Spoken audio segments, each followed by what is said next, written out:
بسم اللہ الرحمن الرحیم۔ استقامت سب سے بڑا فائدہ یہ کرتی ہے کہ خوف اور غم کو دور کر دیتی۔ تو جو بندہ ٹینشن فری ہو جائے، جس کے غم سارے دور ہو جائے، خوف سارا نکل جائے، تو میرا خیال ہے یہ زندگی میں بہت بڑی نعمت ہے کہ خوف اور غم سے بندہ آزاد ہو جائے۔ تو قرآن مجید نے اس کا نسخہ یہ بیان کیا ہے کہ پہلے کہو ہمارا رب اللہ ہے، پھر اس پہ ڈٹ جاؤ۔ بہت سارے لوگ تھے جو ڈٹے، ان کی تعداد بہت زیادہ ہے۔ نبی پاک صلی اللہ تعالی علیہ وسلم کے تمام صحابہ ڈٹ گئے دین پر، پوری طرح انہوں نے اپنے اپنے مقام پر سٹینڈ لیا، پوری طرح اپنے قبیلوں، اپنے گھر والوں، اپنے رشتہ داروں، اپنے گلی محلے والوں کی، برادری والوں کی سخت ترین مخالفت برداشت کی، سوشل بائیکاٹ ہوئے، اعصاب شکن باتیں انہیں سننے کو ملیں، لیکن وہ ڈٹ گئے۔ نتیجہ کیا نکلا؟ اللہ نے انہیں ہر خوف اور ہر غم سے آزاد فرما دیا۔ یہ بہت سارے لوگ ہیں، ان کی بہت ساری تعداد ہے، لیکن کچھ لوگ اس جماعت میں امامت کے درجے پر فائز ہیں۔ ان میں ایک بڑا نام امیر المومنین سیدنا فاروق اعظم رضی اللہ تعالی۔ مسند احمد میں نبی پاک صلی اللہ تعالی علیہ وسلم کا فرمان موجود ہے۔ حضور فرماتے ہیں میری امت میں دین کے معاملے میں جو بندہ سب سے زیادہ سخت ہے وہ عمر ابن خطاب ہے۔ دین کے معاملے میں عمر کے مزاج کے اندر سختی ہے، یہ شدت کے ساتھ لوگوں کو دین کی طرف مائل بھی کرتے ہیں، رغبت بھی دیتے ہیں، جذبے کے ساتھ، انشراح صدر کے ساتھ، ذوق شوق کے ساتھ دین کے معاملے میں۔ ذات کے ہمارے اندر بھی سختی ہوتی ہے، شدت ہوتی ہے، لیکن زیادہ تر اپنی ذات کے معاملے میں ہوتی ہے۔ کوئی جو مرضی کرتا رہے، ہمیں اس سے کچھ لینا دینا نہیں، لیکن اگر ہمیں برا کہے گا پھر ایسا پوچھ نہیں لینا، پھر پورا مقابلہ نہیں کرنا، پھر گزر کے جائے کہاں، پھر تو دیکھ لینا کہاں تک بات جاتی ہے۔ تو حضرت فاروق اعظم رضی اللہ تعالیٰ عنہ کا یہ کمال تھا کہ انہوں نے پوری طرح طے کر لیا تھا کہ میرا دین ہی میرے لیے سارا کچھ ہے۔ دین کو اوڑھنا بچھونا بنا لیا۔ جب کچھ لوگ کچھ چیزیں طے کر لیتے ہیں پھر ان پر ڈٹ جاتے ہیں، تو ان لوگوں کی زندگی کچھ مشکلات سے ضرور گزرتی ہے، لیکن ان کے پاس کوئی رستہ تو ہوتا ہے نا، کوئی ان کے پاس راہ تو ہوتی ہے نا گزرنے، کوئی آگے بڑھنے کا رستہ تو ان لوگوں کو میسر آتا ہے نا۔ تو میرے عزیز یاد رکھیں گے اور اس بات پر ہمیشہ کاربند رہیں گے کہ دینی معاملات کے اندر، حدود اللہ کے مسئلے میں، نفاذ شریعت کے مسئلے میں، رب رسول کے قانون کے مسئلے میں، سیدنا فاروق اعظم رضی اللہ تعالیٰ عنہ کے مزاج کے اندر بہت زیادہ اللہ تبارک و تعالیٰ نے جذبہ رکھا ہوا تھا۔ پھر دوسری بات یہ تھی کہ حضرت عمر فاروق رضی اللہ تعالیٰ عنہ نے دنیا داری کی طرف توجہ نہیں کی۔ انسان کی سب سے بڑی کمزوری یہ ہوتی ہے کہ جب وہ مال کی طرف مائل ہونے لگ جاتا ہے نا، جب وہ دنیاوی آسائشوں میں زیادہ الجھ جاتا ہے، جب اس کی توجہ زیادہ تر دنیا میں نت نئے آنے والی سہولت کی طرف بڑھتی ہے، نت نئے آنے والے فیشن کی طرف بڑھتی ہے، نت نئی آنے والی چیزیں اسے اپنی طرف مائل کرتی، تو وہ روحانی طور پر کمزور ہوتا جاتا ہے۔ حضرت فاروق اعظم رضی اللہ تعالیٰ عنہ سردار تھے، اپنے قبیلے کے سمجھدار آدمی تھے، معاملہ فہم تھے، تدبر والے تھے۔ پھر اللہ نے موقع دیا اور انہیں اس منصب پر بٹھایا جو بہت بڑا منصب تھا، وہ مسلمانوں کے امیر بن گئے، نبی پاک علیہ السلام کے جانشین بن کر وہ بیٹھے، اور ان کے دور میں اللہ نے وسعت بھی عطا کی، بڑی بڑی فتوحات ہوئیں، بہت زیادہ مال غنیمت آیا، گنجائش آئی، اور دور کے تقاضوں تھے بھی حضرت عمر پوری طرح آگاہ تھے۔ انہوں نے چھوٹے بچوں کے وظیفے مقرر کیے، پولیس کا محکمہ مقرر کیا، فوجیوں کی تنخواہیں لگائیں، اساتذہ کے معاملات دیکھے، علمی مذاکرے کیے، 4000 سے زیادہ مساجد کی تعمیر کی۔ اتنے سارے کام حضرت فاروق اعظم نے کیے، معاشرے کی جتنی بھی ضروریات تھیں ان سب سے حضرت عمر آگاہ تھے، لیکن ان کی کیفیت یہ تھی کہ صحابہ کرام فرماتے ہیں جب بھی ہم نے انہیں خطبہ دیتے دیکھا ان کے کرتے پر 3 پیبند لگے ہوتے تھے، یعنی انہیں پتہ سارا تھا، شعور سارا تھا، کپڑے خریدنے کا سلیقہ، کپڑے خریدنے کی طاقت، پہننے کا ڈھب، دور کے تقاضوں سے پوری آگاہی تھی، لیکن انہوں نے وہ سادگی کو، اور وہ جو سادگی میں خوبصورتی ہوتی ہے اس کے حسن کو کسی مقام پر ضائع نہیں کیا۔ اللہ تعالیٰ نے انہیں فضیلت عطا کی، اور یہ سادگی ان کی اتنی زیادہ معروف تھی، اتنی زیادہ معروف تھی، جو بندہ دنیا دار نہیں نہ ہوتا پھر وہ بزدل بھی نہیں ہوتا۔ اسے مال سے، شہرت سے، لوگوں کی گڈ بک میں آنے کا بہت زیادہ شوق نہیں نہ ہوتا، اس بندے میں فکری کمزوری اور فکری انتشار بھی پیدا نہیں ہوتا۔ حضرت سعد بن ابی وقاص رضی اللہ تعالیٰ عنہ فرمایا کرتے تھے کہ عمر فاروق نے کوئی زیادہ تقدیم نہیں کی ہم سے اسلام لانے میں، بہت سارے لوگ مقدم تھے، بہت سارے لوگ ان سے پہلے اسلام لائے، لیکن آپ فرماتے ہیں وہ آگے لوگوں سے کیوں نکل گئے، بہت سارے لوگوں سے زیادہ درجہ کیوں پا گئے؟ اس لیے پا گئے کہ انہوں نے دنیا داری کی طرف توجہ نہیں فرمائی، زیادہ مال کی طرف، دولت کی طرف۔ ہم دیکھتے ہیں کسی نہ کسی مقام پر آ کر لوگوں کی توجہ دولت اپنی طرف کر لیتی ہے، شہرت اپنی طرف کر لیتی۔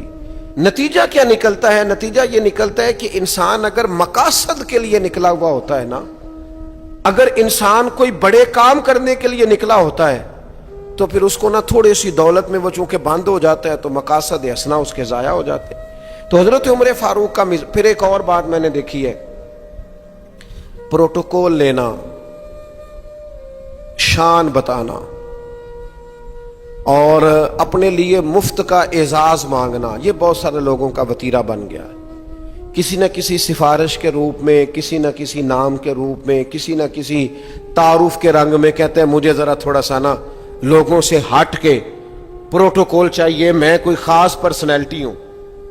یہ اتنا بڑا نقص ہے معاشرے کا، اتنا بڑا نقص ہے کہ 2 4 5 لوگ بہت سارے لوگوں کو تکلیف میں مبتلا کر دیتے ہیں، بہت سارے لوگوں کو آزمائش میں ڈال دیتے ہیں۔ ایک آدمی روڈ پہ چڑھا ہوا ہے، وہ کیا ہے؟ وہ VIP ہے، لیکن اس کے نتیجے میں کتنے لوگوں کا سفر مشکل ہو گیا، کتنی ایمبولینس تھی جن کا گزرنا مشکل ہو گیا، کتنے لوگ تھے جو تکلیف اور اذیت میں آ گئے، لیکن اس کا پروٹوکول جاری ہے۔ اور پھر اعزازات، پھر بڑی بڑی باتیں۔ صحابہ فرماتے ہیں فاروق اعظم 22 لاکھ مربع میل کے حکمران تھے، لیکن جب وہ حج پہ گئے نا، کوئی اضافی پروٹوکول نہیں، کوئی الگ سے ان کے لیے خیمہ نہیں لگتا تھا۔ خود حضرت فاروق اعظم اپنی چادر اتارتے اور درخت پر دیکھتے جہاں چند ٹہنیاں ملی ہوتی ان پر چادر ڈال کے سایہ کرتے اور ان کے نیچے آرام کر لیتے۔ جب آپ کا پروٹوکول ہوتا ہے نا، جب آپ کا اعزاز ہوتا ہے، جب آپ کی کوئی شان ہوتی ہے، تو جن سے آپ پروٹوکول مانگ رہے ہوتے ہیں نا، انہیں آپ نے تکلیف میں ڈالا ہوا ہوتا ہے۔ خوبصورتی انسان کی یہ ہے کہ وہ کسی پر بوجھ نہ بنے، تکلیف نہ کسی بندے کو اس کی وجہ سے ہو۔ بعض لوگ آ جاتے ہیں نا کہیں تو مصیبت کھڑی ہو جاتی ہے، وہ گھر والوں سے طرح طرح کے مطالبات کرتے ہیں۔ تو سیدنا فاروق اعظم کی طبیعت میں کوئی پروٹوکول نہیں، کسی قسم کی کوئی تکلیف کسی کو دینا یہ حضرت عمر گوارا نہیں کرتے۔ پھر دوسری بات یہ تھی کہ مزاج کے اندر جو بہت زیادہ عاجزی تھی نا، جو انکساری تھی۔ بچے کھیل رہے تھے، اب بچے چھوٹے چھوٹے کھیل رہے ہیں، اور ایک آدمی جو امیر المومنین ہیں، جو 22 لاکھ مربع میل کے حکمران ہیں، وہ آ گئے حضرت عمر، تو بچے ان کو دیکھ کے دوڑ پڑے۔ کھجوریں بچے کھا رہے تھے، تو حضرت عمر قریب گئے تو ایک بچہ کھڑا رہا۔ آپ فرمانے لگے بھائی تم کھجوریں توڑ رہے تھے؟ انہوں نے کہا نہیں حضور، ہم کھجوریں نہیں توڑ رہے تھے، بلکہ جو گری ہوئی تھی وہ ہم نے اٹھا کے کھائی ہیں۔ حضرت عمر نے تھپکی دی۔ اب وہ بچہ چھوٹا سا کیا کہتا ہے حضرت عمر سے؟ آپ شخصیت کا قد کاٹ دیکھیں، وقار دیکھیں، مقام دیکھیں، لیکن وہ چھوٹا بچہ عرض کرتا ہے امیر المومنین، یہ میں نے نا کھجوریں بڑی مشکل سے زمین سے جمع کی ہیں، وہ جو کونے پہ سامنے بچے کھڑے ہیں بڑے شرارتی اور تیز ہیں، اور وہ اس طاق میں کھڑے ہیں کہ میں ان کے قریب سے گزروں گا تو وہ میری کھجوریں چھین لیں گے۔ حضور اب میں کیا کروں؟ تو حضرت عمر کہنے لگے کرنا کیا ہے، میں تیرے ساتھ چلتا ہوں، تجھے گھر چھوڑ کے آتا ہوں۔ یعنی اتنا ٹائم ہے اتنے بڑے آدمی کے پاس کہ ایک بچے کو کہے چل تجھے گھر چھوڑ کے آؤں۔ حضرت فاروق اعظم رضی اللہ تعالیٰ عنہ اس بچے کے ساتھ ساتھ چل رہے، کئی گلیاں گزر کر، کئی محلے گزر کر اس کا گھر آ گیا۔ کہنے لگے پتر اب تو گھر پہنچ گیا، مجھے اجازت ہے میں جاؤں؟ کسی جگہ مزاج میں، کسی کونے میں، کسی جگہ یہ بات نہیں پیدا ہونے دی کہ میں کوئی چیز ہوں۔ ہمارے ہاں بہت سارے لوگ ہیں 6 تو کارڈ رکھے ہوئے ہیں. حضرت فاروق اعظم رضی اللہ تعالیٰ عنہ کے مزاج کے اندر یہ حسن تھا, یہ خوبصورتی تھی. یہ خوبصورتی ہوتی ہے کہ انسان بڑا ہو پر اپنے آپ کو بڑا سمجھے نا, اس کا بڑا اونچا قد ہو لیکن وہ زمین پہ بیٹھنا پسند کرے, علمی فکری صلاحیتیں بہت زیادہ ہوں لیکن اس شخص کا مزاج یہ ہو کہ کسی جگہ اس بندے سے مل کر انسان اپنے آپ کو چھوٹا محسوس نہ کرے. حضرت فاروق اعظم کے مزاج کی یہ سادگی. پھر اس کے بعد ان پر نہ باتیں پوری طرح طاری تھیں. میں بڑی معذرت کے ساتھ عرض کروں گا, آج لوگوں نے دین کے کپڑے پہنے ہوئے ہیں, وہ دیندار نہیں ہیں.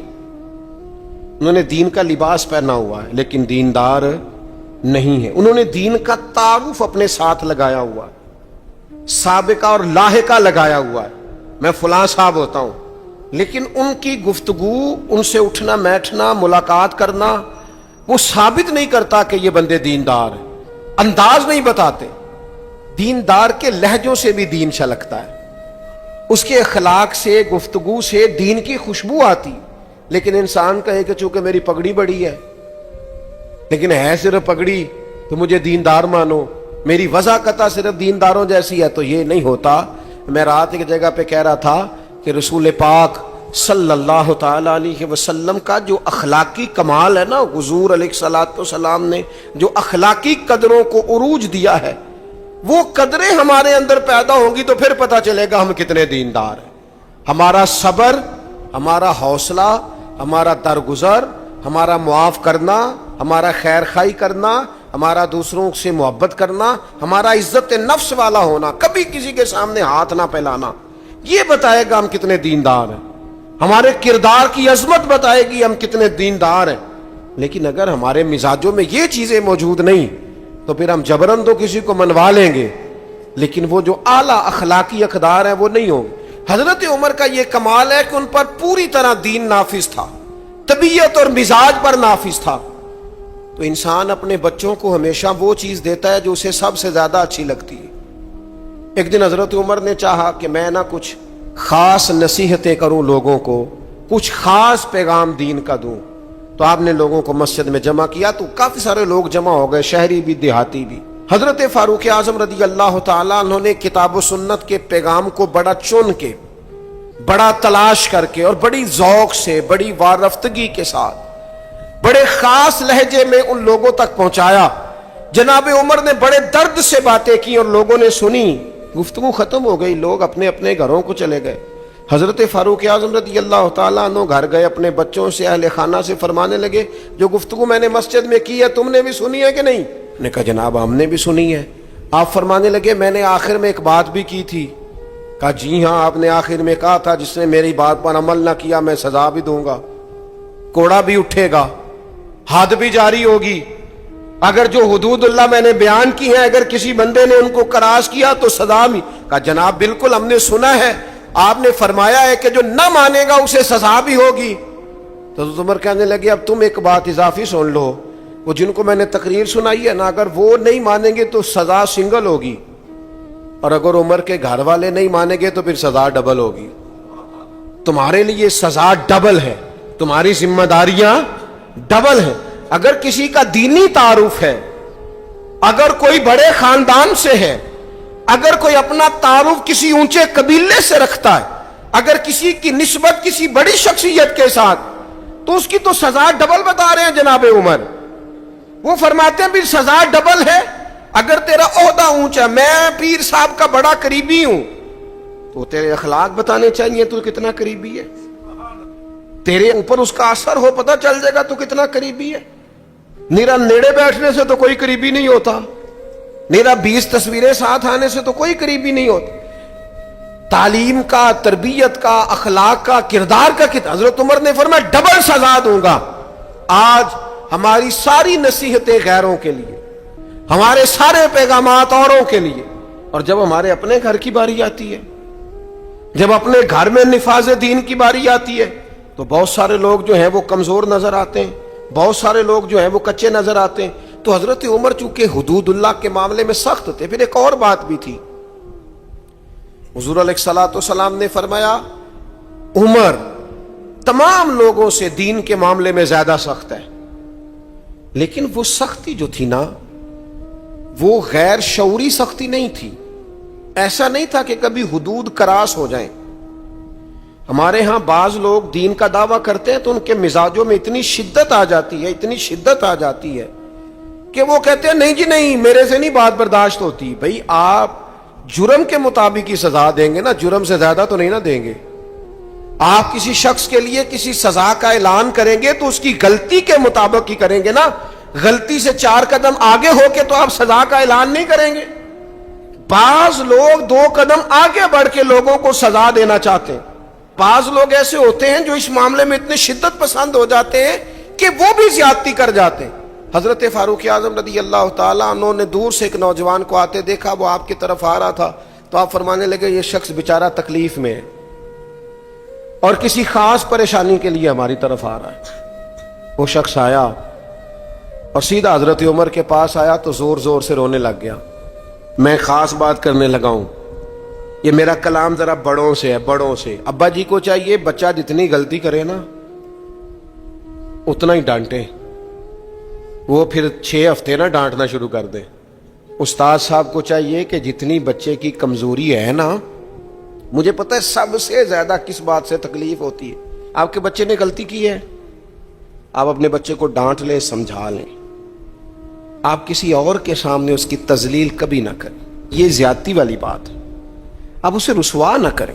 بتائیں کسی ایسے شخص کو جس سے آپ کو امید ہے کہ آپ کو مشورہ دے گا یا اسے سمجھائے گا، لیکن گلی گلی کھڑے ہو کے اپنے آپ کو مظلوم ثابت کرنے کے لیے اس کی توہین نہ کریں. یہ انداز درست نہیں ہے.